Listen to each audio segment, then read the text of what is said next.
Hello दोस्तों, नमस्कार। आपका स्वागत है।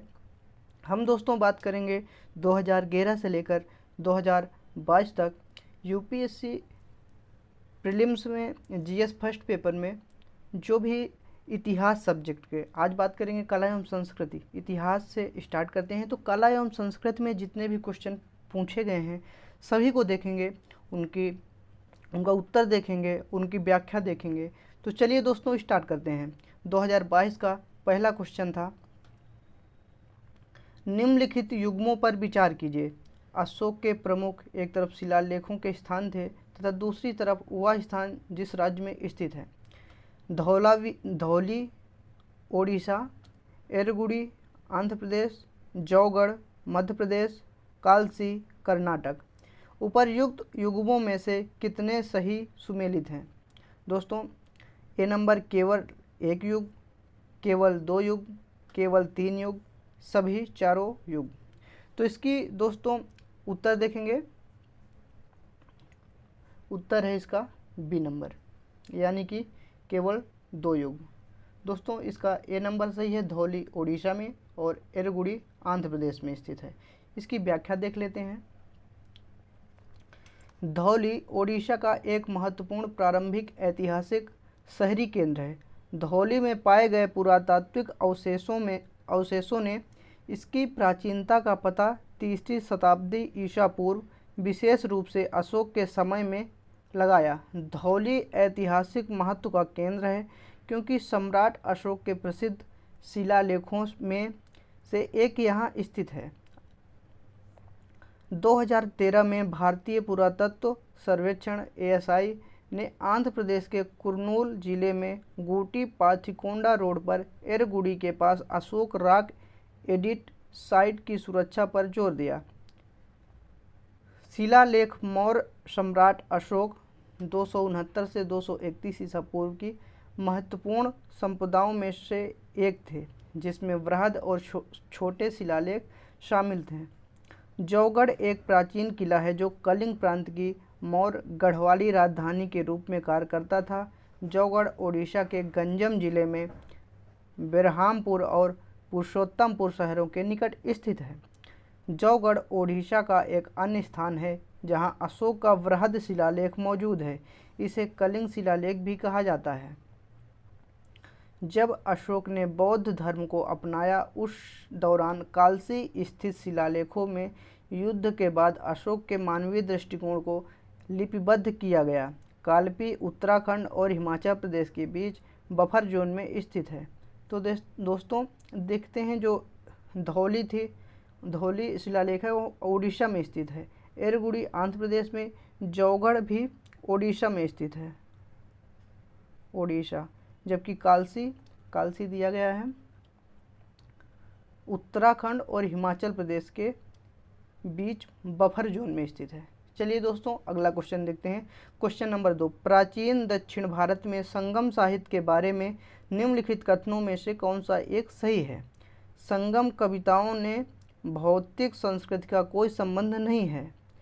वर्ण का सामाजिक वर्गीकरण संगम कवियों को ज्ञात था। संगम कविताओं में समर शौर्य का कोई संदर्भ नहीं है। संगम साहित्य में जादुई ताकतों को असंगत बताया गया है। दोस्तों इसका उत्तर देखते हैं। उत्तर है बी नंबर, यानी कि इसका सही वाक्य है, वर्ण का सामाजिक वर्गीकरण संगम कवियों को ज्ञात था।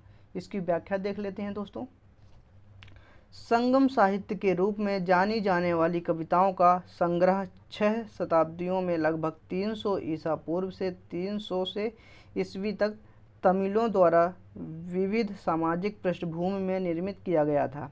ये कृतियाँ आरंभिक तमिल संस्कृति के साथ साथ दक्षिण भारत और भूमध्य सागरीय, पश्चिम एशिया तथा दक्षिण पूर्व एशिया के बीच व्यापार संबंधों पर प्रकाश डालती है। आरंभिक भारतीय संस्कृति में समकालीन लेखन संभवतः अद्वितीय है, जो लगभग पूरी तरह से धार्मिक है। इसकी कविताएं दो मुख्य विषयों से संबंधित है। पहले 5 संग्रह प्रेम अकम पर आधारित है और अगले 2 संग्रह वीरता यानी कि पूरम पर आधारित है, जिसमें राजाओं की प्रशंसा और उनके द्वारा किए गए कार्य शामिल हैं। कई कविताएं विशेष रूप से वीरता, योद्धा, नैतिकता से संबंधित ऊर्जावान और उत्साह प्रदर्शित करती है तथा भारत के अन्य प्रारंभिक एवं मध्यकालीन साहित्यों की तुलना में साहित्यिक अतिशयोक्ति से पूरी तरह मुक्त है। नायकों और संरक्षकों की प्रशंसा वाला बर्दिक साहित्य होने के कारण समाज और अर्थव्यवस्था के विभिन्न पहलुओं पर इसकी चिंता स्वाभाविक थी। संगम साहित्य में पवित्र या जादुई शक्तियों के विश्वास जताया गया है, जिसे अनूप कहा जाता है। संगम साहित्य किसी विशेष सामाजिक या धार्मिक समूह का उत्पाद नहीं है और न ही इसे किसी शासक अभिजात वर्ग द्वारा दरबारी साहित्य के रूप में प्रायोजित किया गया था। लगभग 600 वर्षों की लंबी अवधि में विभिन्न समय बिंदुओं पर रचित और विभिन्न स्तरों के व्यक्तियों, राजकुमारों, सरदारों, किसानों, व्यापारियों, कुम्हारों, लुहारों, बढ़ई और ब्राह्मणों, जैन एवं बौद्धों द्वारा लिखित कविताएं विषम सामाजिक समूहों से संबंधित है। चलिए दोस्तों, अगला क्वेश्चन देखते हैं। क्वेश्चन नंबर 3, किसके राज्यकाल में योग वासिष्ठ का निजामुद्दीन पानीपति द्वारा फारसी में अनुवाद किया गया? अकबर, हुमायूं, शाहजहां, औरंगजेब। दोस्तों, इसका उत्तर देखते हैं। इसका उत्तर है ए, यानी कि अकबर। इसकी व्याख्या देख लेते हैं। भारतीय उपमहाद्वीप के एक विशिष्ट ऐतिहासिक काल के दौरान मुस्लिम और हिंदू बुद्धिजीवियों ने सह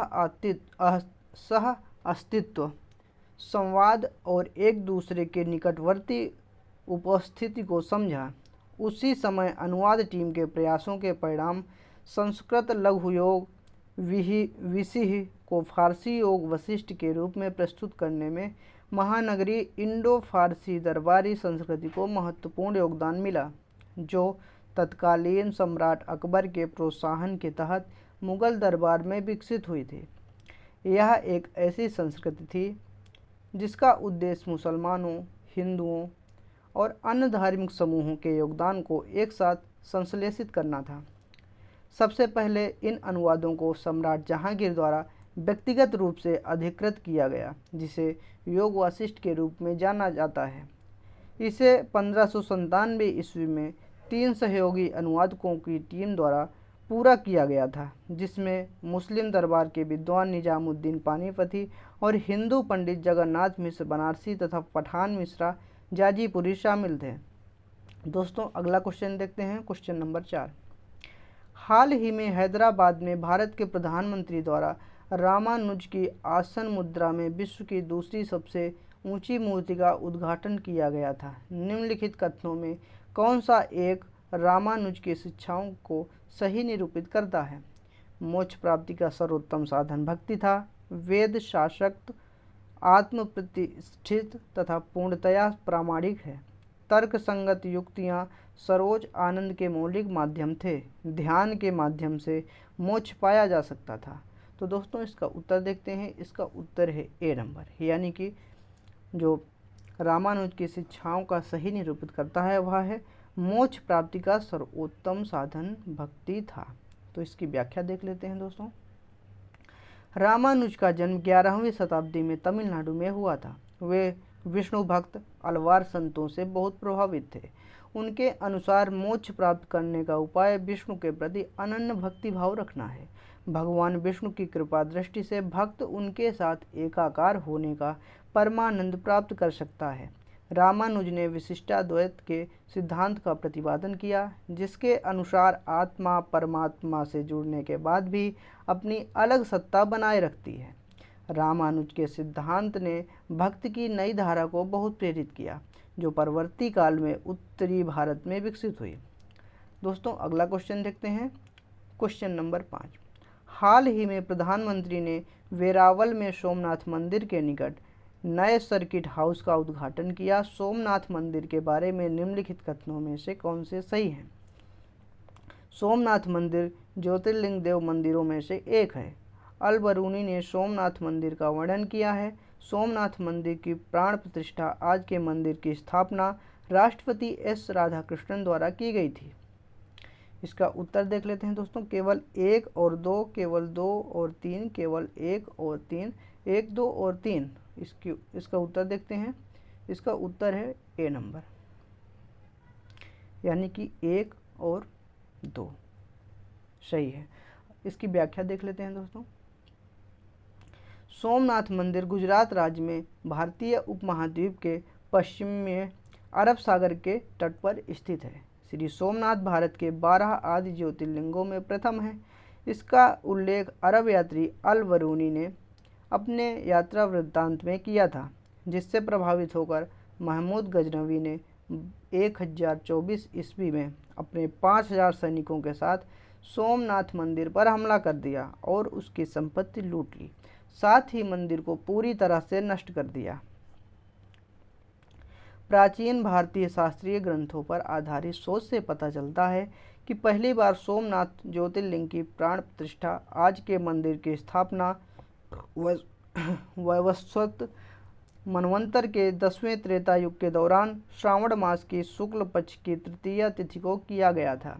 13 नवंबर 1947 को सोमनाथ मंदिर के दर्शन करने वाले सरदार पटेल के संकल्प के साथ आधुनिक मंदिर का पुनर्निर्माण किया गया। 11 मई 1951 को भारत के तत्कालीन राष्ट्रपति डॉक्टर राजेंद्र प्रसाद ने मौजूदा मंदिर में प्राण प्रतिष्ठा की। अगला क्वेश्चन देखते हैं, क्वेश्चन नंबर 6। भारतीय इतिहास के संदर्भ में निम्नलिखित मूल ग्रंथों पर विचार कीजिए। नेति प्रकरण, परिशिष्ट पर्वन, अवदान शतक, त्रिशिष्ट लक्षण, महापुराण। उपर्युक्त में से कौन से जैन ग्रंथ हैं? 1, 2 और 3, केवल 2 और 4, 1, 3 और 4, 2, 3 और 4। इसका सही उत्तर दोस्तों देखते हैं। इसका सही उत्तर है बी, यानी कि 2 और 4। परिशिष्ट पर्वन और त्रिशिष्ट लक्षण, महापुराण। इसकी व्याख्या देखते हैं दोस्तों। नेति प्रकरण एक पौराणिक बौद्ध ग्रंथ है, जिसे कभी कभी थेरवाद बौद्ध धर्म के पाली कैनन ने खुदाका निकाय में शामिल किया गया था। परिशिष्ट पर्वन हेमचंद द्वारा रचित 12वीं शताब्दी का संस्कृत महाकाव्य है, जो प्रारंभिक जैन शिक्षकों के इतिहास का विवरण प्रस्तुत करता है। अवदान शतक 100 बौद्ध किंवदंतियों का संस्कृत में एक संकलन है, जो लगभग एक ही समय से संबंधित है। त्रिशिष्ट लक्षण महापुराण एक प्रमुख जैन ग्रंथ है, जिसकी रचना मुख्य रूप से आचार्य जिनसेना ने राष्ट्रकूट के शासन के दौरान की थी। अगला क्वेश्चन देखते हैं दोस्तों, क्वेश्चन नंबर 7। भारतीय इतिहास के संदर्भ में निम्नलिखित युग्मों पर विचार कीजिए। ऐतिहासिक व्यक्ति किस रूप में जाने जाते हैं? आर्यदेव जैन ग्रंथ, दिग्नाथ बौद्ध विद्वान, नाथ मुनि वैष्णव विद्वान। उपर्युक्त युग्मों में से कितने युग्म सही सुमेलित हैं? कोई भी युग्म नहीं, केवल एक युग्म, केवल 2 युग्म या सभी 3 युग्म। इसका उत्तर देखते हैं दोस्तों। इसका उत्तर है सी, यानी कि केवल 2 युग्म। इसकी व्याख्या देख लेते हैं। आर्यदेव महायान बौद्ध भिक्षु नागार्जुन के शिष्य और मध्यमा दार्शनिक थे। दिग्नागा भारतीय बौद्ध विद्वान और भारतीय तर्कशास्त्र के बौद्ध संस्थापकों में से एक थे। श्री रंगनाथ मुनि, जिन्हें लोकप्रिय रूप से श्रीमन्नाथ मुनि 823 CE 951 CE के नाम से जाना जाता है, एक वैष्णव धर्मशास्त्री थे, जिन्होंने नलियर दिव्य प्रबंधम को एकत्र और संकलित किया था। अतः केवल 2 और 3 सही सुमेलित हैं। पहला युग्म गलत है। पहला यानी कि आर्यदेव जैन विद्वान, ये गलत है। दिग्नाथ बौद्ध विद्वान और नाथ मुनि वैष्णव विद्वान। दोस्तों अगला क्वेश्चन देखते हैं, यानी कि 2022 के जितने भी क्वेश्चन हो गए। अब 2021 में देखते हैं कला और संस्कृति में कौन कौन से क्वेश्चन पूछे गए थे। दोस्तों इस पे देखते हैं, प्राचीन भारत के इतिहास के संदर्भ में भवभूति, हस्तिमल्ल तथा क्षेमेश्वर क्यों प्रसिद्ध थे? जैन साधु, नाटककार, मंदिर वास्तुकार या दार्शनिक, इनमें कौन थे? तो दोस्तों इसका उत्तर देखते हैं। उत्तर नंबर बी, यानी कि नाटककार थे। इसकी व्याख्या देख लेते हैं। 8वीं सदी के विद्वान भवभूति संस्कृत में लिखे अपने नाटकों और कविताओं के लिए विख्यात हैं। उनके द्वारा लिखित नाटक मालती माधव प्रसिद्ध है। हस्तिमल होयसल राज्य में रहने वाले एक जैन नाटककार थे जो दिगंबर जैन कथाओं को आधार बनाकर संस्कृत में नाटक लिखते थे।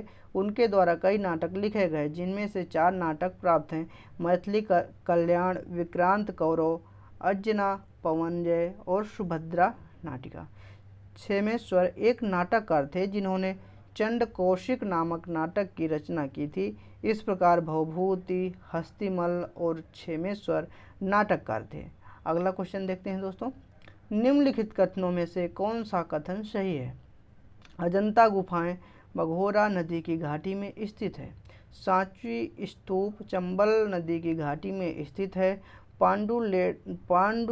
पांडुलेखा गुफा देव मंदिर नर्मदा नदी की घाटी में स्थित है।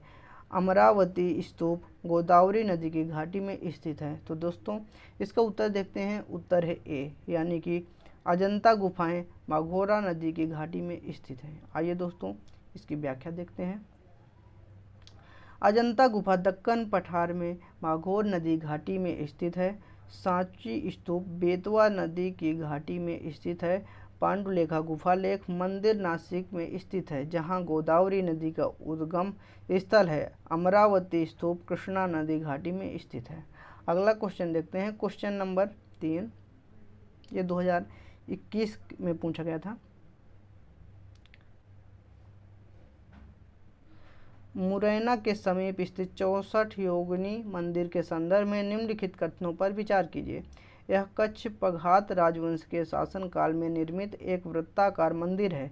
यह भारत में निर्मित एकमात्र वृत्ताकार मंदिर है। इसका उद्देश्य इस क्षेत्र में वैष्णव पूजा पद्धति को प्रोत्साहन देना था। इसके डिजाइन से यह लोकप्रिय धारणा बनी कि यह भारतीय संसद भारत के लिए प्रेरणा स्रोत रहा था। उपर्युक्त कथनों में से कौन से सही हैं? 1 और 2, केवल 2 और 3, 1 और 4, 2, 3 और 4। इसका उत्तर देखते हैं दोस्तों, इसका उत्तर है सी, यानी कि 1 और 4 सही है। इसकी व्याख्या देखते हैं। मितावली गांव मुरैना मध्य प्रदेश स्थित 64 योगिनी मंदिर का निर्माण 1323 ईस्वी में कच्छ पघात राजा देवपाल ने कराया था। हीरापुर भुवनेश्वर स्थित 64 योगिनी मंदिर भी वृत्ताकार है। यह एकमात्र वृत्ताकार मंदिर नहीं है। 64 योगिनी मंदिर देवी पार्वती के मंदिर हैं जो तंत्र तथा शैव पूजा पद्धति को बढ़ावा देते हैं। 64 योगिनी मंदिर के वृत्ताकार रूप को संसद भवन के लिए प्रेरणा स्रोत के रूप में देखा जाता है। अगला क्वेश्चन देखते हैं दोस्तों, निम्नलिखित कथनों पर विचार कीजिए। संत फ्रांसिस जेवियर जेसुइट संघ आर्डर के संस्थापक सदस्यों में से एक थे। संत फ्रांसिस जेवियर की मृत्यु गोवा में हुई तथा यहाँ उन्हें समर्पित एक गिरजाघर है। गोवा में प्रतिवर्ष संत फ्रांसिस जेवियर के भोज का अनुष्ठान किया जाता है। उपर्युक्त कथनों में से कौन से सही हैं? केवल 1 और 2, केवल 2 और 3, केवल 1 और 3, डी 1, 2 और 3। इसके उत्तर देखते हैं दोस्तों, इसका उत्तर है सी, यानी कि सही उत्तर होगा 1 और 3। 1 और 3 संत फ्रांसिस जेवियर जेसुइट संघ आर्डर के संस्थापक सदस्यों में थे, एक थे। गोवा में प्रतिवर्ष संत फ्रांसिस जेवियर के भोज का अनुष्ठान किया जाता है। इसकी व्याख्या देखते हैं दोस्तों।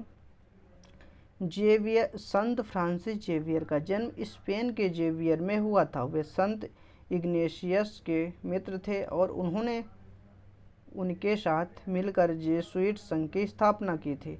संत फ्रांसिस जेवियर की मृत्यु 3 दिसंबर 1552 को चीन के संगुआन द्वीप पर हुई थी। 1553 में उन्हें गोवा में दफनाया गया। प्रत्येक वर्ष 3 दिसंबर को गोवा में संत जेवियर के भोज का अनुष्ठान किया जाता है। दोस्तों 2022 में देखते हैं कौन कौन क्वेश्चन यूपीएससी जीएस फर्स्ट में कला और संस्कृत में पूछे गए थे। भारत के सांस्कृतिक इतिहास के संदर्भ में पारमिता शब्द का सही विवरण निम्नलिखित में से कौन सा है?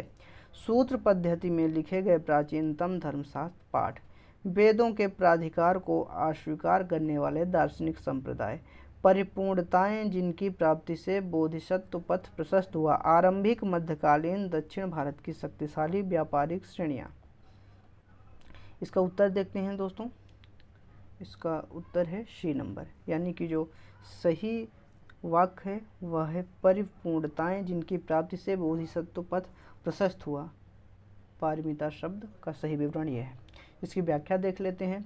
बौद्ध धर्म में परिपूर्णता या कुछ गुणों का चरमोन्नयन की स्थिति को पारमिता या पारमी पाली में कहा गया है। बौद्ध धर्म में इन गुणों का विकास पवित्रता की प्राप्ति, कर्म को पवित्र करने आदि के लिए की जाती है, ताकि साधक अनावरुद्ध जीवन जीते हुए भी ज्ञान की प्राप्ति कर सके। पारमिता शब्द परम से व्युत्पन्न है। वेदों के प्राधिकार को अस्वीकार करने वाले दार्शनिक संप्रदाय नास्तिक कहलाते हैं। अगला क्वेश्चन देखते हैं। प्राचीन भारत के विद्वानों और साहित्यकारों के संदर्भ में निम्नलिखित कथनों पर विचार कीजिए। पाणिनि पुष्यमित्र शुंग से संबंधित हैं, अमर सिंह हर्षवर्धन से संबंधित है, कालिदास चंद्रगुप्त द्वितीय से संबंधित है। उपर्युक्त कथनों में से कौन से कथन सही हैं? केवल 1 और 2, केवल 2 और 3, केवल 3, 1, 2 और 3। इसका सही उत्तर दोस्तों देखते हैं। इसका सही उत्तर है सी नंबर, यानी कि केवल 3 सही है। कालिदास चंद्रगुप्त द्वितीय से संबंधित है। इसकी व्याख्या देख लेते हैं दोस्तों।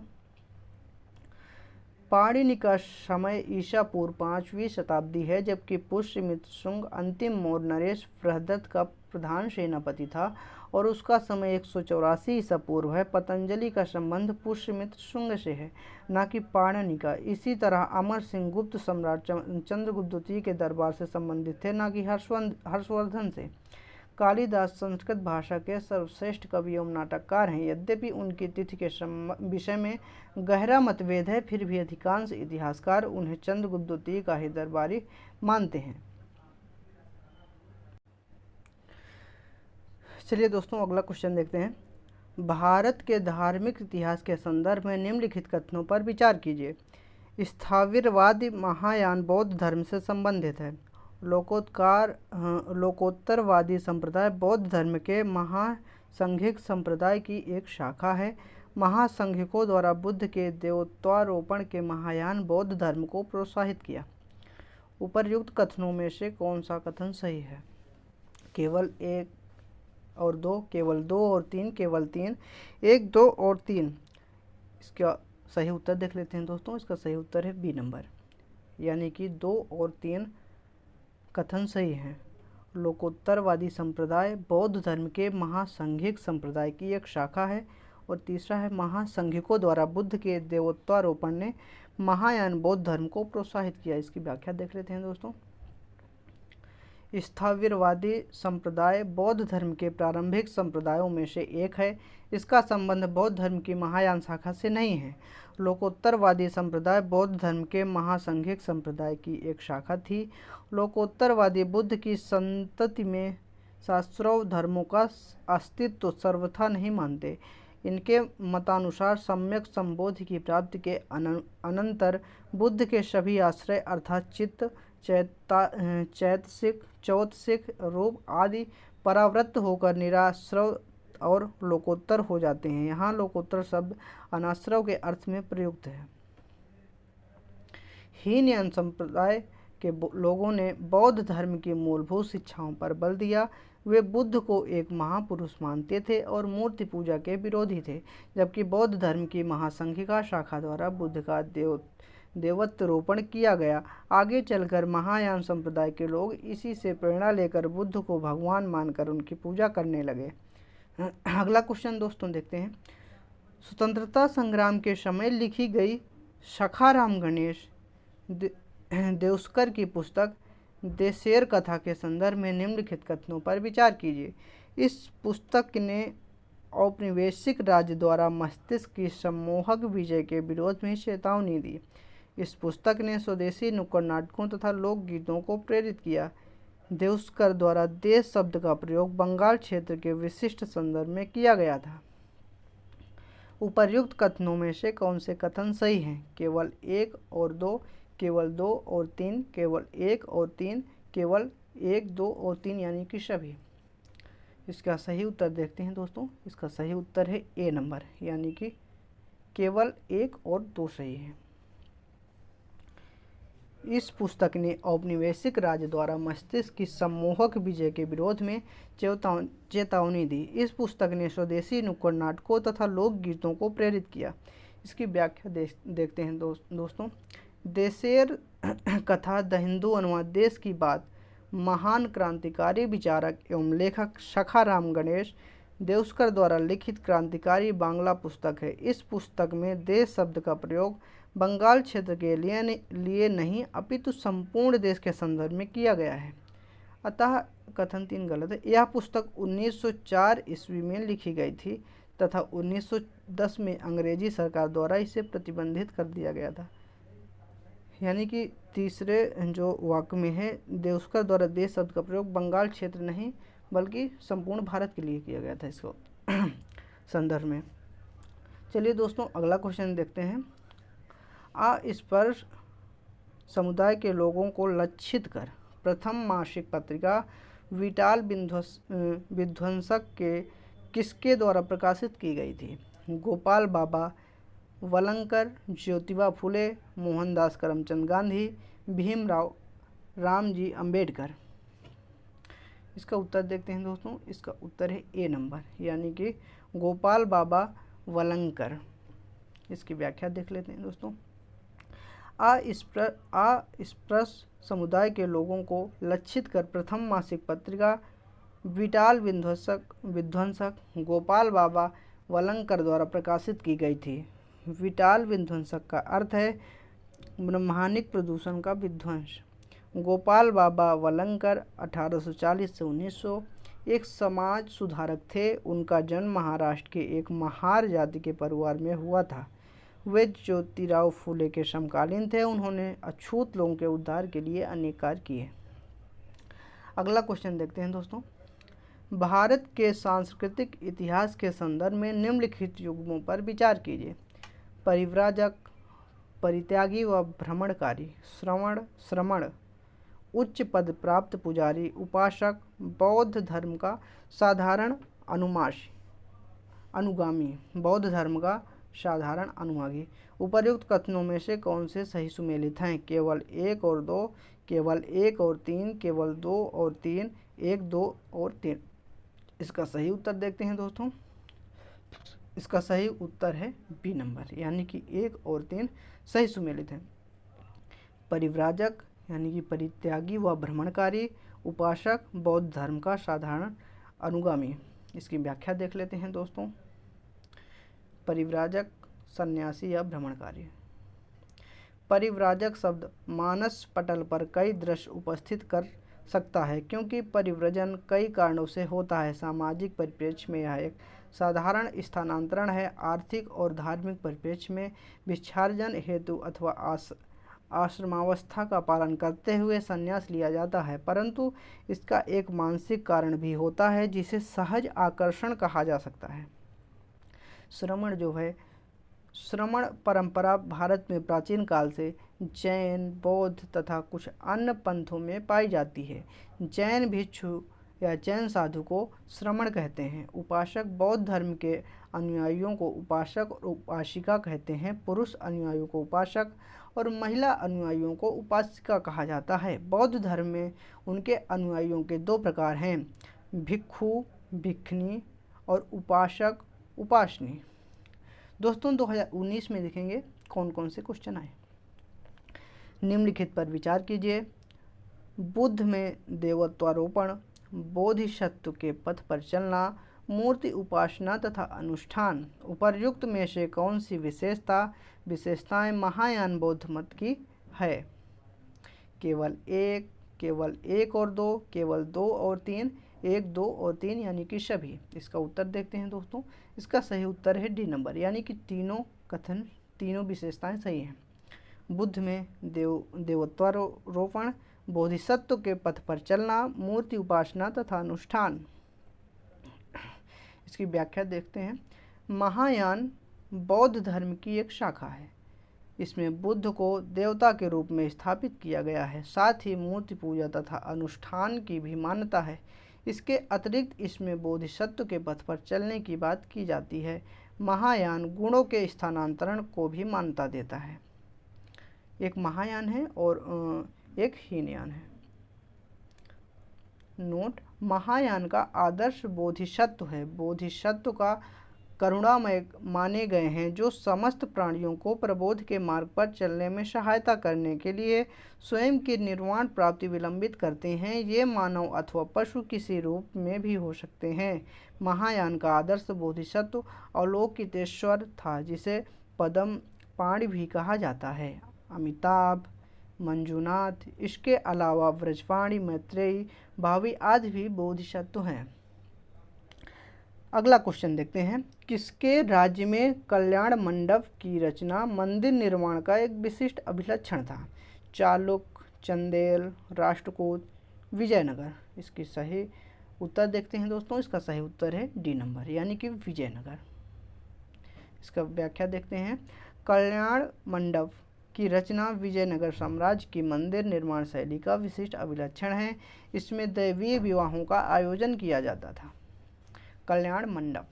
अगला क्वेश्चन देखते हैं। निम्नलिखित युग्मों पर विचार कीजिए। प्रसिद्ध स्थान और नदी। पंढरपुर, चंद्रभागा, तिरुचिल्लापल्ली, कावेरी, हम्पी, मालप्रभा। उपर्युक्त में से कौन से युग्म सही सुमेलित हैं? केवल 1 और 2, केवल 2 और 3, केवल 1 और 3, 1, 2 और 3। इसका सही उत्तर देखते हैं दोस्तों। इसका सही उत्तर है ए नंबर, यानी कि केवल 1 और 2 सही सुमेलित हैं। पंढरपुर, चंद्रभागा और तिरुचिरापल्ली, कावेरी नदी। इसकी व्याख्या देख लेते हैं दोस्तों। पंढरपुर महाराष्ट्र राज्य में सोलापुर के निकट स्थित एक धार्मिक स्थान है, जो चंद्रभागा नदी के किनारे स्थित है। पंढरपुर विट्ठल स्वामी के मंदिर के लिए अत्यंत प्रसिद्ध है। तिरुचिरापल्ली तमिलनाडु में कावेरी नदी के किनारे स्थित एक प्रसिद्ध स्थान है। इसका उल्लेख संगम साहित्य में भी मिलता है। श्रीरंगम और उदयपुर नामक संगमकालीन स्थल स्थित है। इसी जिले में वहीं हम्पी कर्नाटक में तुंगभद्रा नदी के किनारे स्थित एक प्राचीन और प्रसिद्ध स्थान है। पूर्व में यह विजयनगर साम्राज्य की राजधानी रह चुका है। अगला क्वेश्चन, यानी कि 2018 में जो भी क्वेश्चन आए थे उनको देखते हैं। क्वेश्चन देखते हैं। सुप्रसिद्ध चित्र बनीठनी किस शैली का है? बूंदी शैली, जयपुर शैली, कांगड़ा शैली, किशनगढ़ शैली। इसका सही उत्तर देखते हैं दोस्तों। इसका सही उत्तर है डी नंबर, यानी कि किशनगढ़ शैली। व्याख्या देख लेते हैं। बनीठनी एक भारतीय चित्रकला है जो किशनगढ़ शैली से संबंधित है। यह पेंटिंग चित्रकार निहाल चंद ने बनाई थी। निहाल चंद। बनीठनी को भारतीय मोनालिसा, यानी कि भारतीय मोनालिसा कहा गया है। बनीठनी किशनगढ़ रियासत के तत्कालीन राजा सावंत सिंह की प्रेमिका तथा उच्च कोटि की कवयित्री थी। अगला क्वेश्चन देखते हैं दोस्तों। क्वेश्चन है कि भारत के सांस्कृतिक इतिहास के संदर्भ में निम्नलिखित कथनों पर विचार कीजिए। त्यागराज की अधिकांश कृतियां भगवान कृष्ण की स्तुति के भक्ति गीत हैं। त्यागराज ने अनेक नए रागों का सृजन किया है। अन्नमाचार और त्यागराज समकालीन थे। अन्नमाचार कीर्तन भगवान वेंकटेश्वर की स्तुति के भक्ति के गीत हैं। उपर्युक्त कथनों में से कौन से सही हैं? केवल 1 और 3, केवल 2 और 4, 1, 2 और 3, 2, 3 और 4। इसका सही उत्तर देखते हैं दोस्तों। इसका सही उत्तर है बी नंबर, यानी कि 2 और 4 सही हैं। इसके व्याख्या देख लेते हैं। त्यागराज का जन्म 1767 ईस्वी में तमिलनाडु के तंजावुर जिले में हुआ था। वे कर्नाटक संगीत के महान ज्ञाता तथा भक्ति मार्ग के कवि थे। उन्होंने भगवान श्री राम को समर्पित भक्ति गीतों की रचना की थी तथा अनेक कृतियों, करीब 600 कृतियों की रचना तथा रागों का सृजन किया। अन्नमाचार एक तेलुगु संत कवि और कर्नाटक गीत के रचयिता थे। उनका जन्म 1408 ईस्वी तथा मृत्यु 1503 ईस्वी में हुई। वे दक्षिण भारत के पहले संगीतज्ञ थे जिन्होंने संकीर्तन की रचना की। उन्होंने तिरुमाला, 7 पर्वतों के देवता भगवान वेंकटेश्वर की स्तुति में अनेक भजनों की रचना की।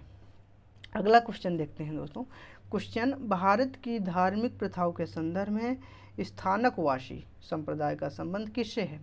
बौद्ध मत, जैन मत, वैष्णव मत, शैव मत। इसका सही उत्तर देखते हैं दोस्तों, इसका सही उत्तर है बी नंबर, यानी कि जैन मत से संबंधित है स्थानकवासी संप्रदाय। इसकी व्याख्या देखते हैं। स्थानकवासी श्वेतांबर जैन संप्रदाय का एक उप संप्रदाय है। इसकी स्थापना 1653 के आसपास लौजी नामक एक व्यापारी ने की थी। इस संप्रदाय की मान्यता है कि ईश्वर निराकार है, अतः ये किसी मूर्ति की पूजा नहीं करते। स्थानकवासी संप्रदाय जैन मत। अगला क्वेश्चन देखते हैं दोस्तों। भारत के सांस्कृतिक इतिहास के संदर्भ में निम्नलिखित कथनों पर विचार कीजिए। फतेहपुर सीकरी स्थित बुलंद दरवाजा तथा खानकाह के निर्माण में सफ़ेद संगमरमर का प्रयोग हुआ था। लखनऊ स्थित बड़ा इमामबाड़ा और रूमी दरवाजा के निर्माण में लाल बलुआ पत्थर और संगमरमर का प्रयोग हुआ था। उपर्युक्त कथनों में से कौन से सही हैं? केवल एक, केवल दो, एक और दो, ना तो एक और ना ही दो। इसकी सही उत्तर देखते हैं दोस्तों, सही उत्तर है डी नंबर, यानी कि ना तो एक सही है और ना ही दो, यानी कि दोनों गलत है। इसकी व्याख्या देखते हैं दोस्तों।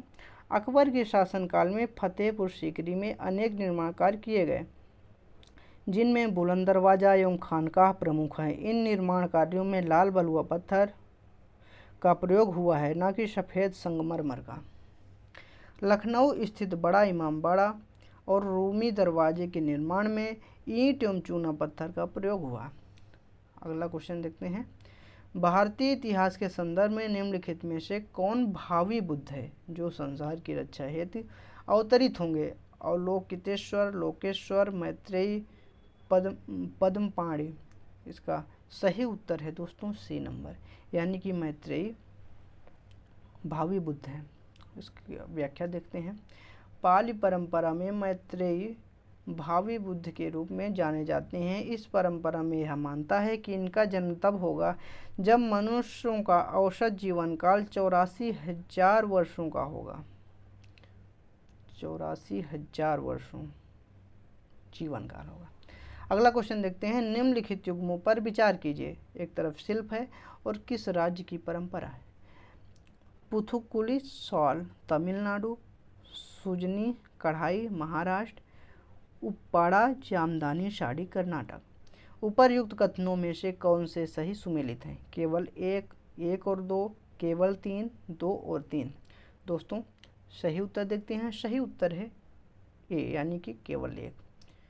पुथुकुली शाल तमिलनाडु राज्य की परंपरा है, मतलब शिल्प है।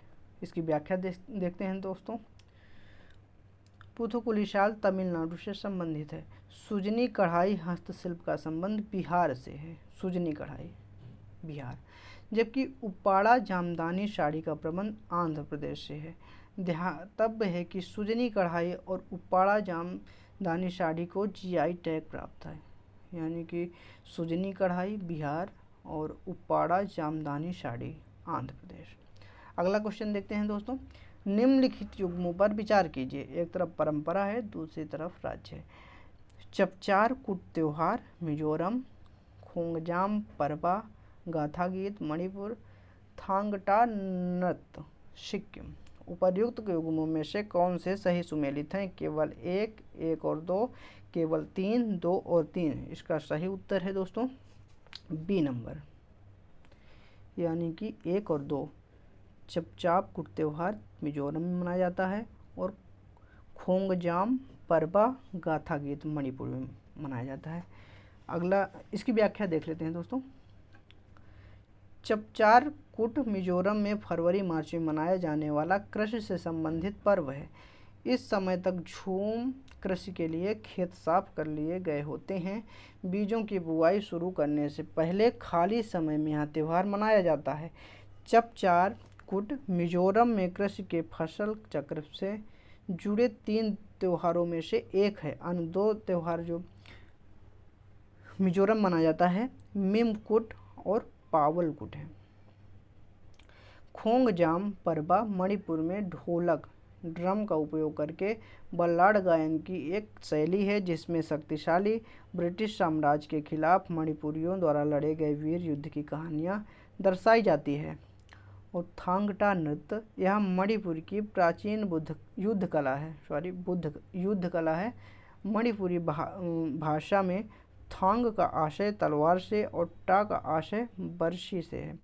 थांग टा यहाँ के धार्मिक अनुष्ठानों और नृत्यों से भी जुड़ा है। मणिपुर की थांग टा युद्ध कला मणिपुर की अति प्राचीन मार्शल आर्ट हुएन लालोंग का ही परिष्कृत रूप है तथा इसका प्रचलन मणिपुर के मैत्री समुदाय में ज़्यादा है। दोस्तों 2017 में देखते हैं कौन कौन क्वेश्चन आए थे। ऋग्वेद कालीन आर्यों और सिंधु घाटी के लोगों की संस्कृति के बीच अंतर के संबंध में निम्नलिखित कथनों में से कौन से सही हैं? ऋग्वेद कालीन आर्य कवच और शिरस्त्राण हेलमेट का उपयोग करते थे, जबकि सिंधु घाटी सभ्यता के लोगों में इनके उपयोग का कोई साक्ष्य नहीं मिलता। ऋग्वेद कालीन आर्यों को स्वर्ण, चांदी और ताम्र का ज्ञान था, जबकि सिंधु घाटी के लोगों को केवल ताम्र और लोहे का ज्ञान था। ऋग्वेद कालीन आर्यों ने घोड़े को पालतू बना लिया था, जबकि इस बात का कोई साक्ष्य नहीं है कि सिंधु घाटी के लोग इस पशु को जानते थे। नीचे दिए गए कोड का प्रयोग कर सही उत्तर चुनिए। केवल 1, केवल 2 और 3, केवल 1 और 3, 1, 2 और 3 यानी कि सभी सही उत्तर देखते हैं। दोस्तों इसका सही उत्तर है सी नंबर, यानी कि 1 और 3 सही है। 1 में क्या है? ऋग्वेद कालीन आर्य कवच और शिरस्त्राण हेलमेट का उपयोग करते थे, जबकि सिंधु घाटी सभ्यता के लोगों में इनके उपयोग का कोई साक्ष्य नहीं मिलता। जबकि तीसरे में है ऋग्वेद कालीन आर्यों ने घोड़े को पालतू बना लिया था, जबकि इस बात का कोई साक्ष्य नहीं है कि सिंधु घाटी के लोग इस पशु को जानते थे। इसकी व्याख्या देख लेते हैं। देवकालीन आर्यों को स्वर्ण, चांदी, ताम्र और साथ ही लौह का ज्ञान भी था, जबकि सिंधु घाटी सभ्यता के लोगों को ताम्र का ज्ञान तो था पर वे लौह के ज्ञान से वंचित थे। सिंधु सभ्यता में घोड़े के साक्ष्यों के विषय में विद्वानों में मतभेद है। अगला क्वेश्चन देखते हैं। मणिपुरी संकीर्तन के संदर्भ में निम्नलिखित कथनों पर विचार कीजिए। यह गीत और नृत्य का प्रदर्शन है। केवल करताल सिंबल ही वह एकमात्र वाद्य यंत्र है जो इस प्रदर्शन में प्रयुक्त होता है। यह भगवान कृष्ण के जीवन और लीलाओं को वर्णित करने के लिए प्रदर्शित किया जाता है। उपर्युक्त कथनों में से कौन सा सही है? 1, 2 और 3, केवल 1 और 3, केवल 2 और 3, केवल 1। इसका सही उत्तर दोस्तों देखते हैं। इसका सही उत्तर है बी नंबर, यानी कि 1 और 3 सही है। 1 में है यह गीत और नृत्य का प्रदर्शन है मणिपुरी संकीर्तन के संदर्भ में, जबकि तीसरा है यह भगवान कृष्ण के जीवन और लीलाओं को वर्णित करने के लिए प्रदर्शित किया जाता है। इसकी व्याख्या देखते हैं। मणिपुरी संकीर्तन में पारंपरिक रूप से गायन, वादन और नृत्य किया जाता है। इसमें विशेष तौर पर मणिपुर के मैदानी भागों में रहने वाले वैष्णव परिवारों के धार्मिक उत्सवों और उनके जीवन के विविध चरणों को कला के माध्यम से प्रदर्शित किया जाता है। यह संकीर्तन मंदिर के केंद्रीय भाग में होता है, जहाँ पर कलाकार गायन और नृत्य के जरिए भगवान कृष्ण के जीवन और कृत्यों का वर्णन करते हैं। बड़े ही विशिष्ट रूप से उपासकों से भरे हॉल में ढोलक बजाने वाले और गायक नर्तक अपनी कला का प्रदर्शन करते हैं। अगला क्वेश्चन देखते हैं। भारत के धार्मिक इतिहास के संदर्भ में निम्नलिखित कथनों पर विचार कीजिए। सौत्रांतिक और सम्मतीय जैन मत के संप्रदाय थे। सर्वास्तिवादियों की मान्यता थी कि दृग्विषक फिनोमिना के अवयव पूर्णतः क्षणिक नहीं हैं, अपितु अव्यक्त रूप से सदैव विद्यमान रहते हैं। उपर्युक्त कथनों में से कौन सा सही है? केवल 1, केवल 2, 1 और 2 दोनों, ना तो 1 और ना ही 2। इसका सही उत्तर देखते हैं दोस्तों। इसका सही उत्तर है बी नंबर, यानी कि केवल 2 सही है। धार्मिक इतिहास के संदर्भ में निम्नलिखित कथनों पर विचार कीजिए। सर्वास्तिवादियों की मान्यता थी कि दृग्विषय फिनोमिना के अवयव पूर्णतः क्षणिक नहीं है, अपितु अव्यक्त रूप से सदैव विद्यमान रहते हैं। इसकी व्याख्या देख लेते हैं दोस्तों। सौत्रांतिक और सम्मितीय बौद्ध मत से संबंधित है। सर्वास्तिवाद का संबंध बौद्ध संप्रदाय से है। इसमें प्रयुक्त सर्व का तात्पर्य तीनों कालों अर्थात भूत, भविष्य और वर्तमान काल से है।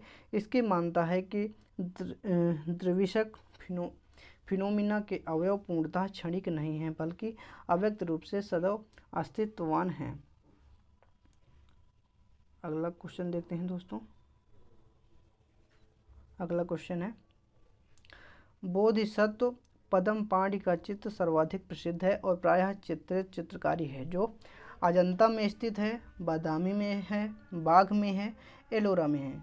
इसका उत्तर देखते हैं दोस्तों। इसका सही उत्तर है ए नंबर, यानी कि अजंता में है बोधिसत्व पद्मपाणि। इसकी व्याख्या देखते हैं। बोधिसत्व पद्मपाणि का चित्र अजंता की गुफा 1 में अवस्थित है। अगला क्वेश्चन देखते हैं दोस्तों। निम्नलिखित युग्मों पर विचार कीजिए। परंपराएं हैं, एक तरफ समुदाय है। चहिला साहिब उत्सव सिंधियों का, नंदा राज जात यात्रा गोंडों का, वारी वारकरी संथालों का। उपर्युक्त दिए गए युग्मों में से कौन से सही सुमेलित हैं?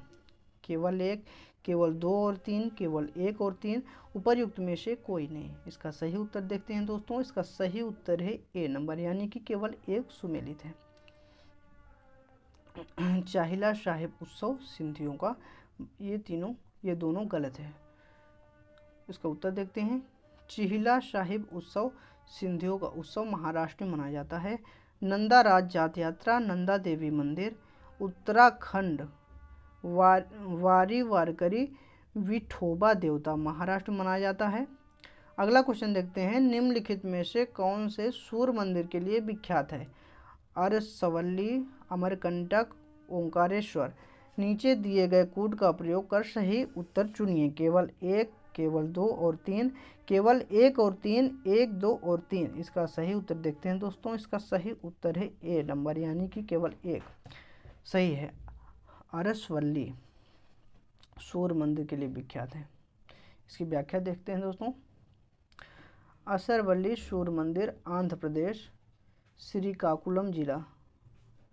अमरकंटक विंध्य और सतपुड़ा पर्वत श्रेणियों का मिलन स्थल, यहाँ जैन मंदिर है। ओंकारेश्वर शिव मंदिर मध्य प्रदेश, खंडवा जिलों। 2016 में देखते हैं दोस्तों कौन कौन से क्वेश्चन आए थे। मध्यकालीन भारत के सांस्कृतिक इतिहास के संदर्भ में निम्नलिखित कथनों पर विचार कीजिए। तमिल क्षेत्र के सिद्ध सित्तर एकेश्वरवादी थे तथा मूर्ति पूजा की निंदा करते थे। कन्नड़ क्षेत्र के लिंगायत पुनर्जन्म के सिद्धांत पर प्रश्न चिन्ह लगाते थे तथा जाति अधिक्रम को अस्वीकार करते थे। उपर्युक्त कथनों में से कौन सा सही है? केवल 1, केवल 2, 1 और 2 दोनों, ना तो 1 और ना ही 2। इसका सही उत्तर है दोस्तों। इसका सही उत्तर देखते हैं। इसका सही उत्तर है सी नंबर, यानी कि 1 और 2 दोनों सही है।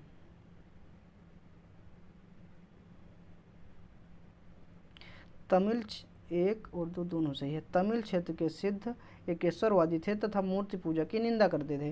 कन्नड़ क्षेत्र के लिंगायत पुनर्जन्म के सिद्धांत पर प्रश्न चिन्ह लगाते थे तथा जाति अधिक्रम को अस्वीकार करते थे। इसकी व्याख्या देखते हैं दोस्तों। तमिल क्षेत्र के सिद्ध सित्तर, जिसमें अगस्त भी हैं, शैव झुकाव वाले थे तथा एकेश्वरवादी थे। वे मूर्ति पूजा की निंदा करते थे। कन्नड़ क्षेत्र के लिंगायत भी शैव थे जो पुनर्जन्म और जातिक्रम को नहीं मानते थे। अगला क्वेश्चन देखते हैं। भारत के धार्मिक इतिहास के संदर्भ में निम्नलिखित कथनों पर विचार कीजिए। बोधिसत्व बौद्ध मत के हीनयान संप्रदाय की केंद्रीय संकल्पना है। बोधिसत्व अपने प्रबोध के मार्ग पर बढ़ता हुआ करुणामय है। बोधिसत्व समस्त सचेतन प्राणियों को उनके प्रबोध के मार्ग पर चलने में सहायता करने के लिए स्वयं की निर्वाण प्राप्ति विलंबित करता है। उपर्युक्त कथनों में से कौन से सही हैं? केवल 1, केवल 2 और 3, केवल 2, 1, 2 और 3, यानी कि सभी।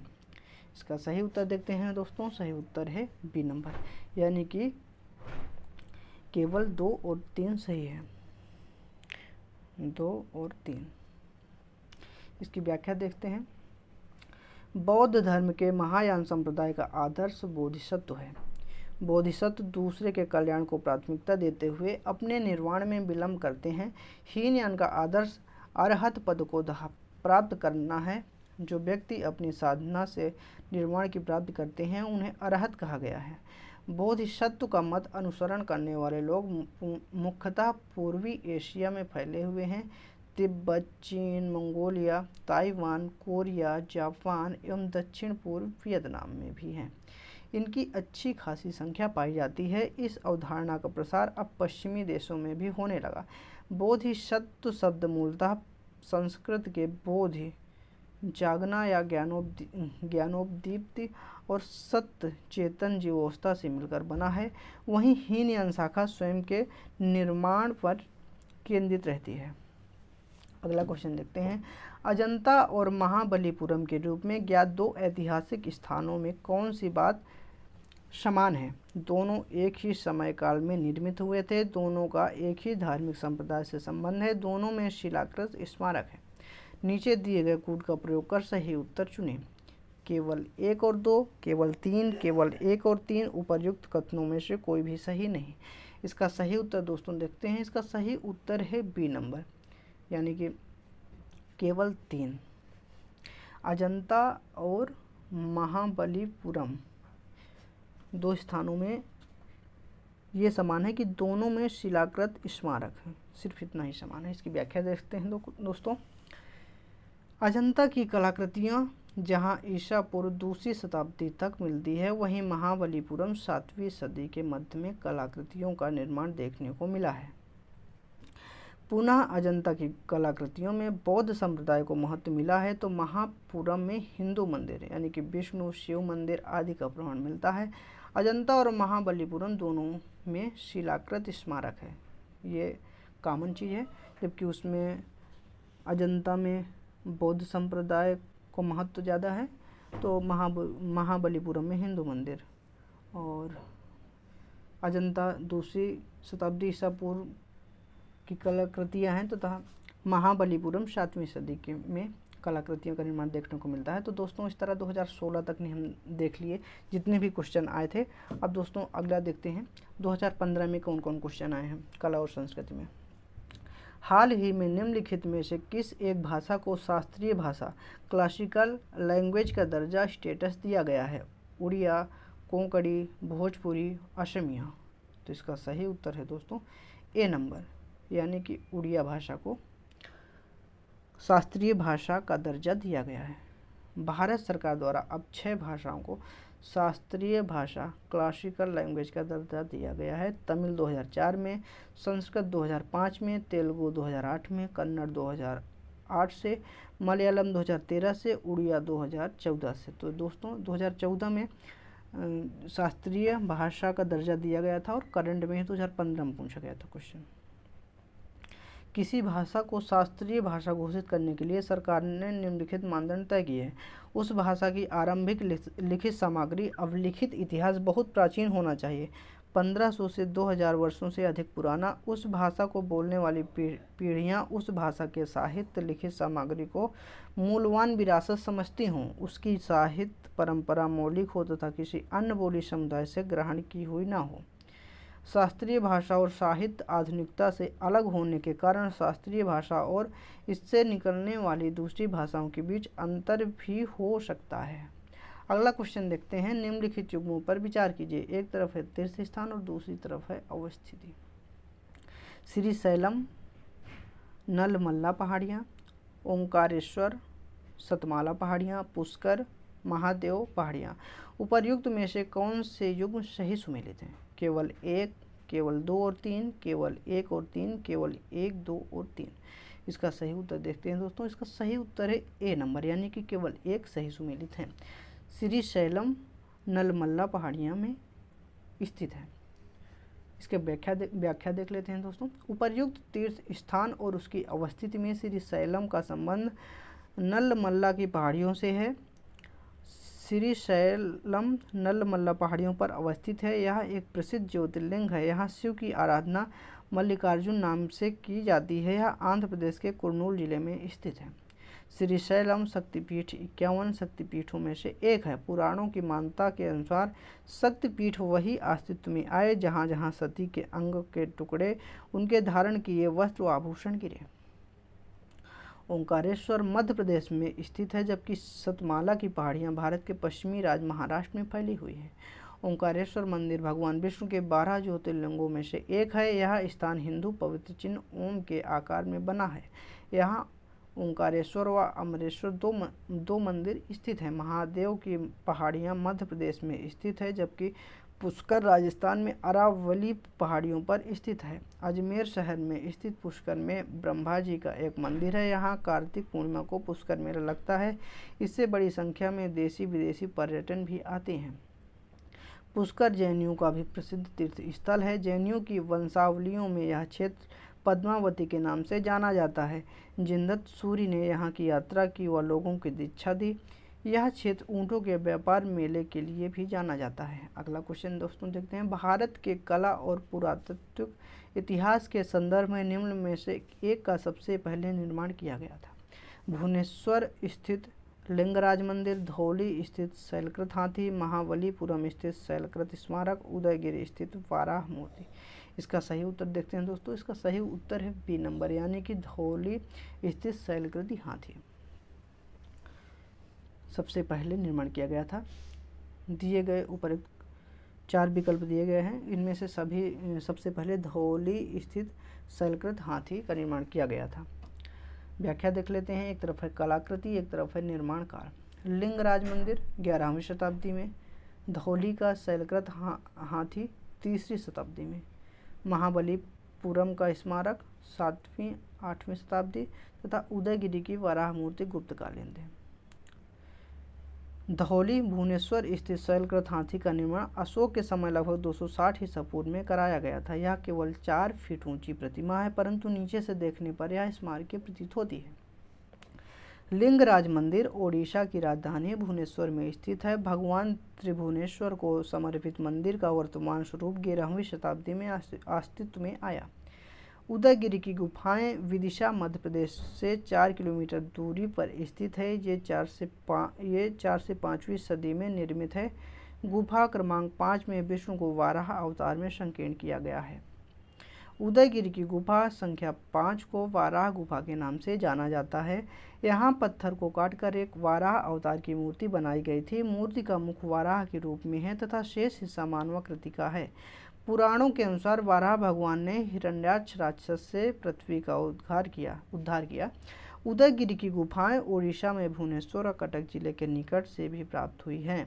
यहाँ कुल 18 गुफाएं मिली हैं। ये गुफाएं जैन भिक्षुओं के आवासीय प्रयोजनों के लिए राजा खारवेल द्वारा बनाई गई थी। उदयगिरी की ये गुफाएं 2री शताब्दी ईसा पूर्व की हैं। महाबलीपुरम का भव्य रथ गुफा मंदिर 7वीं 8वीं शताब्दी में पल्लव राजा नरसिंह वर्मन प्रथम द्वारा निर्मित कराया गया था। अगला क्वेश्चन देखते हैं दोस्तों, कलमकारी चित्रकला निर्दिष्ट करती है। दक्षिण भारत में सूती वस्त्र पर हाथ से की गई चित्रकारी, पूर्वोत्तर भारत में बांस के हस्तशिल्प पर हाथ से किया गया चित्रांकन, भारत के पश्चिमी हिमालय क्षेत्र में ऊनी वस्त्र पर ठप्पे ब्लॉक से की गई चित्रकारी, उत्तर पश्चिमी भारत में सजावटी रेशमी वस्त्र पर हाथ से की गई चित्रकारी। इसका सही उत्तर है दोस्तों, सही उत्तर है ए नंबर, यानी कि दक्षिण भारत में सूती वस्त्र पर हाथ से की गई चित्रकारी कलमकारी चित्रकला को निर्दिष्ट करती है। कलमकारी चित्रकला दक्षिण भारत में सूती वस्त्र पर हाथ से की गई चित्रकारी थी। इसकी व्याख्या देख लेते हैं दोस्तों। कलमकारी एक हस्तकला का प्रकार है जिसमें हाथ से सूती कपड़े व रंगीन ब्लॉक से छाप बनाई जाती है। इसमें सब्जियों के रंगों से धार्मिक चित्र बनाए जाते हैं। यह दक्षिण भारत के आंध्र प्रदेश में प्रचलित है। कलम से की जाने वाली कारीगरी को कलमकारी कहते हैं। कलमकारी शब्द का प्रयोग कला एवं निर्मित कपड़ों दोनों के लिए किया जाता है। मुख्य रूप से यह कला भारत एवं ईरान में प्रचलित है। भारत में और ईरान में। भारत में कलमकारी के मुख्यतः 2 रूप विकसित हुए हैं। प्रथम मछलीपट्टनम कलमकारी एवं द्वितीय श्रीकला हस्त कलमकारी आंध्र प्रदेश। सर्वप्रथम वस्त्र को रात भर गाय के गोबर के घोल में डुबोकर रखा जाता है। अगले दिन इसे धूप में सुखाकर दूध और मांड के घोल में डुबोया जाता है। बाद में अच्छी तरह सुखाकर इसे नरम करने के लिए लकड़ी के दस्ते में कूटा जाता है। इस पर चित्रकारी करने के लिए विभिन्न प्रकार के प्राकृतिक पौधों, पत्तियों, पेड़ों की छाल, तनों आदि का प्रयोग किया जाता है। चलिए दोस्तों देखते हैं 2014 में क्या क्या क्वेश्चन पूछे गए थे। शक संवत पर आधारित राष्ट्रीय पंचांग कैलेंडर का एक चैत्र ग्रिगोरियन कैलेंडर पर आधारित 365 दिन के समान वर्ष की निम्नलिखित तिथियों में से किस एक के तदनुरूप है? ए नंबर 22 मार्च अथवा 21 मार्च, 15 मई अथवा 16 मई, 13 मार्च अथवा 30 मार्च, 21 अप्रैल अथवा 20 अप्रैल। इसका सही उत्तर दोस्तों देखते हैं। इसका सही उत्तर है ए नंबर, यानी कि 22 मार्च अथवा 21 मार्च। इसकी व्याख्या देखते हैं। कुषाण शासक कनिष्क ने 78 ईस्वी में एक संवत चलाया। इसका प्रथम महीना चैत्र 22 मार्च अथवा 21 मार्च से प्रारंभ होता है। इस संवत का नाम शक संवत था। वर्तमान में भारत सरकार द्वारा इसी संवत का प्रयोग किया जाता है। हिंदी यानी कि हिंदू महीनों में पर्व को निम्न तरह से विभाजित किया गया है। चैत्र मार्च अप्रैल को बोला जाता है, मतलब मार्च और अप्रैल, आधा मार्च आधा अप्रैल ऐसे करके है। वैशाख अप्रैल मई, ज्येष्ठ मई जून, आषाढ़ जून जुलाई, श्रावण जुलाई अगस्त, भाद्रपद अगस्त सितंबर, अश्विन सितंबर अक्टूबर, कार्तिक अक्टूबर नवंबर, मार्गशीर्ष अग्रहायण नवंबर दिसंबर, पौष दिसंबर जनवरी, माघ जनवरी फरवरी और फाल्गुन फरवरी मार्च। शक संवत के अलावा विक्रम संवत भी समय गणना की एक प्रणाली है। यह संवत 57 ईसा पूर्व से आरंभ होता है। इसका प्रणेता उज्जैन के सम्राट विक्रमादित्य को माना जाता है। 12 महीने का एक वर्ष और 7 दिन का एक सप्ताह रखने का प्रचलन विक्रम संवत से ही हुआ है। अगला क्वेश्चन देखते हैं दोस्तों। फतेहपुर सीकरी का इबादत खाना क्या था? राज परिवार के इस्तेमाल के लिए मस्जिद, अकबर का निजी प्रार्थना कक्ष, वह भवन जिसमें विभिन्न धर्मों के विद्वानों के साथ अकबर चर्चा करता था, वह कमरा जिसमें विभिन्न धर्मों वाले कुलीन जन धार्मिक बातों के विचारार्थ जमा होते थे। इसकी सही उत्तर देखते हैं। इसका सही उत्तर है सी नंबर, यानी कि वह भवन जिसमें विभिन्न धर्मों के विद्वानों के साथ अकबर चर्चा करता था वही था इबादत खाना। इसकी व्याख्या देखते हैं दोस्तों। अपनी प्रजा को धार्मिक स्वतंत्रता प्रदान कर अकबर ने इस्लाम धर्म के मूल तत्वों को समझने की उत्सुकता व्यक्त की। इसी उद्देश्य हेतु 1575 में फतेहपुर सीकरी में इबादत खाने के निर्माण का आदेश दिया गया। इसमें प्रति बृहस्पतिवार को संध्या के समय नियमित रूप से धार्मिक विचार विमर्श हुआ करता था। प्रारंभ में यह केवल मुसलमान, शेख सैयद और उलेमाओं तक सीमित था। उलेमाओं के आपसी द्वेष व उनकी अशिष्टता से अकबर बहुत असंतुष्ट हुआ। फलतः उसने सभी धर्मावलंबियों के लिए इबादत खाने का द्वार खोल दिया। इसमें विभिन्न हिंदू, ईसाई, पारसी, जैन संतों ने भाग लिया। इबादत खाने के अतिरिक्त अकबर ने सभी धर्मों को निचोड़ के रूप में दीन इलाही, तौहीद इलाही जिसको बोलते थे, नामक धर्म का प्रवर्तन किया। इस धर्म का प्रधान पुरोहित अबुल फजल था। इसके अतिरिक्त अकबर ने एक नया कैलेंडर इलाही संवत शुरू किया। अगला क्वेश्चन दोस्तों देखते हैं। भारत के संप्रतीक के नीचे उत्कीर्ण भारत की राष्ट्रीय आदर्शोक्ति सत्यमेव जयते कहाँ से ली गई? भारत के संप्रतीक के नीचे उत्कीर्ण भारत की राष्ट्रीय आदर्शोक्ति सत्यमेव जयते कहाँ से ली गई? कठ उपनिषद, छांदोग्य उपनिषद, ऐत्रेय उपनिषद, मुंडक उपनिषद। इसका सही उत्तर देखते हैं दोस्तों। इसका सही उत्तर है टी नंबर, यानी कि मुंडक उपनिषद से सत्यमेव जयते लिया गया था। इसकी व्याख्या देखते हैं। भारत के संप्रतीक के नीचे उत्कीर्ण भारत की राष्ट्रीय आदर्शोक्ति सत्यमेव जयते मुंडकोपनिषद से ली गई है। सत्यमेव जयते भारत का राष्ट्रीय आदर्श वाक्य है। सत्यमेव जयते का शाब्दिक अर्थ है सत्य की ही विजय होती है। यह भारत के राष्ट्रीय प्रतीक सारनाथ के सिंह स्तंभ के नीचे देवनागरी लिपि में अंकित है। मुंडकोपनिषद अथर्ववेद से संबंधित उपनिषद है। अथर्ववेद के उपनिषदों में मुंडकोपनिषद, मांडूक्योपनिषद, प्रश्नोपनिषद प्रमुख है। मुंडकोपनिषद में यज्ञों की टूटी फूटी नौकाओं के समान कहा गया है तथा ज्ञान की महत्ता को बताया गया है। भारत के अगला क्वेश्चन देखते हैं दोस्तों। भारत के निम्नलिखित नगरों पर विचार कीजिए। भारत के निम्नलिखित नगरों पर विचार कीजिए। भद्राचलम, चंदेरी,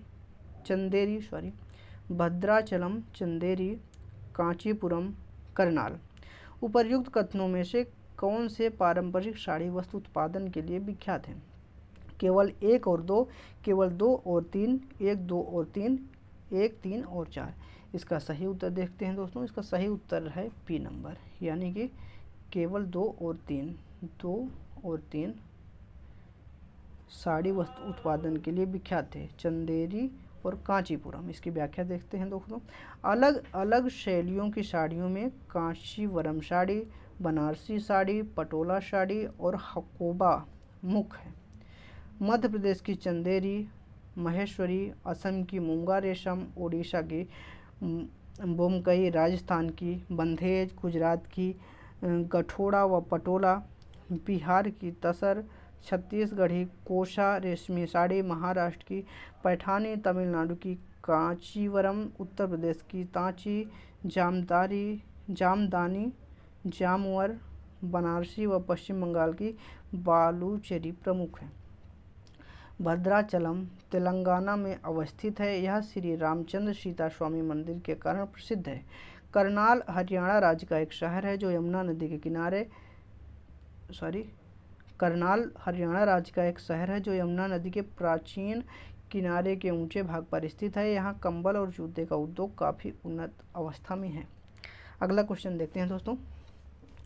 भारत के सांस्कृतिक इतिहास के संदर्भ में पंचायतन शब्द किसे निर्दिष्ट करता है? ग्राम के ज्येष्ठ जनों की सभा, धार्मिक संप्रदाय, मंदिर रचना शैली, प्रशासनिक अधिकारी। इसका उत्तर देखते हैं। सही उत्तर है सी नंबर, यानी कि मंदिर रचना शैली है। इसकी व्याख्या देखते हैं दोस्तों।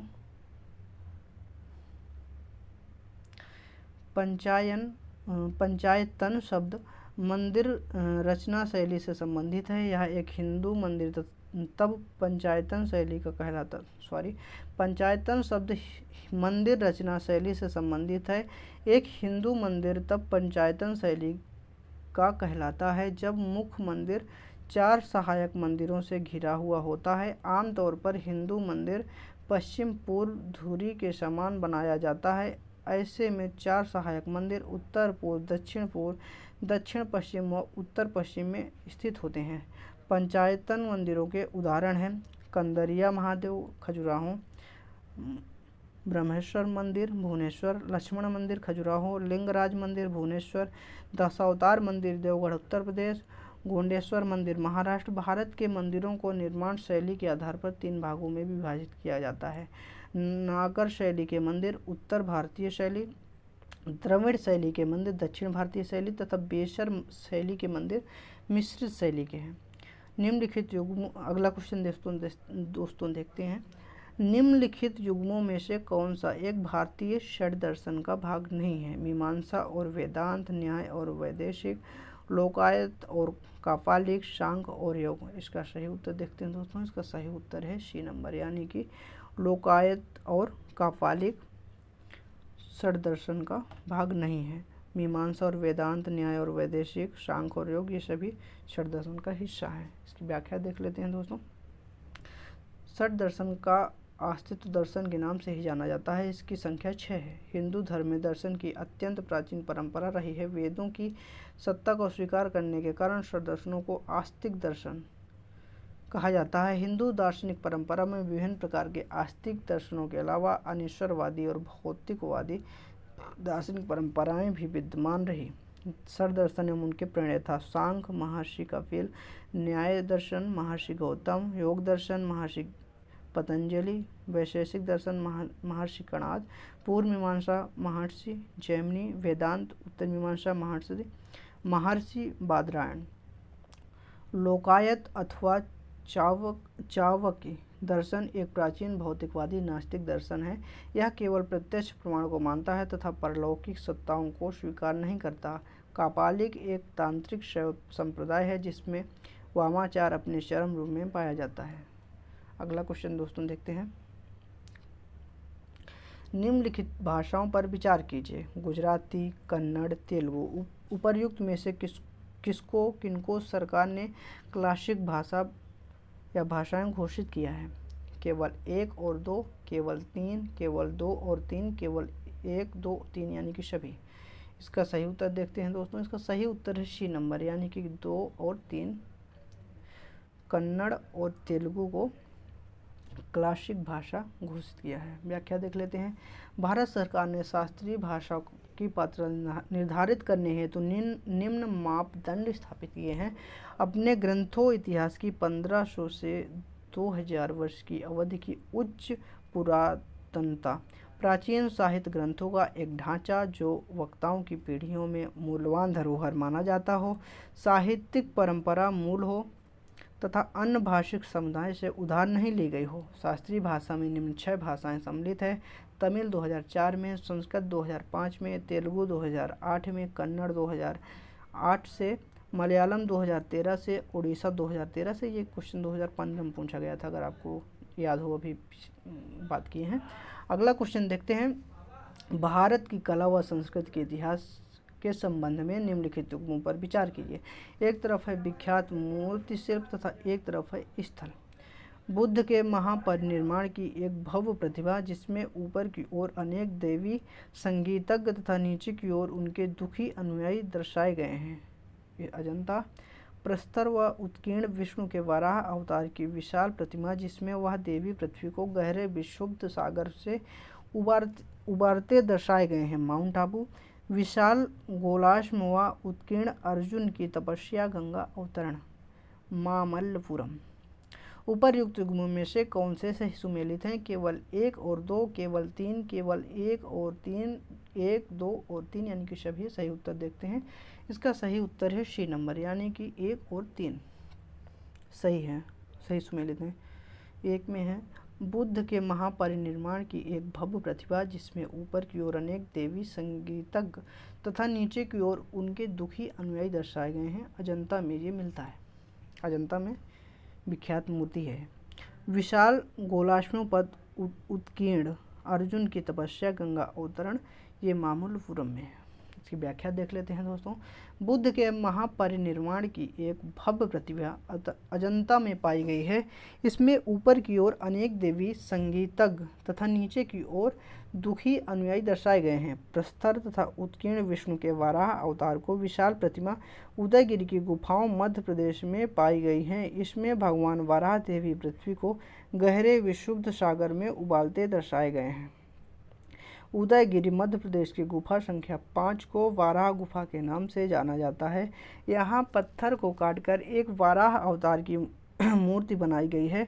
मूर्ति का मुख्य भाग वाराह के रूप में है तथा शेष हिस्सा मानवाकृति का है। पुराणों के अनुसार वाराह भगवान ने हिरण्याक्ष राक्षस से पृथ्वी का उद्धार किया था। वाराह के कंधों पर नारी रूपी पृथ्वी को दर्शाया गया है। साथ में दिखाई दे रही जो 2 जलधाराएं गंगा तथा यमुना का प्रतीक है। उल्लेखनीय है कि बादामी की गुफाओं में भी गुफा संख्या 2 में विष्णु के वाराह अवतार द्वारा पृथ्वी को गहरे सागर में उबारते हुए दर्शाया गया है।